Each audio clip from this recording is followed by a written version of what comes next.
Araw po sa lahat, sa aking pong mga followers at mga kaibigan. Ako po si Rod Navarro Jr. Siguro naman po hindi lingid sa inyong mga kaalaman yung nangyari pong issue na itong nakaraan about sa aking sinabi. Ngayon pong ako po kasi ay lumaki rin sa industriya. Bilang ang aking ama ay isa sa nirerespetong aktor na si Rod Navarro Sr. na nakasama po ng ilang mga magagaling na artista at veterano.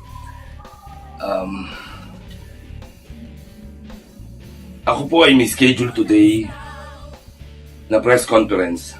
3 press conference po kasama ang DWAR Abante Radio. Subalit ayon po sa aking abogado, ito po ay ipagpapaliban muna ng 3 araw upang pag-usapan ang aming legal na hakbang dito sa isyong aking kinasasangkutan.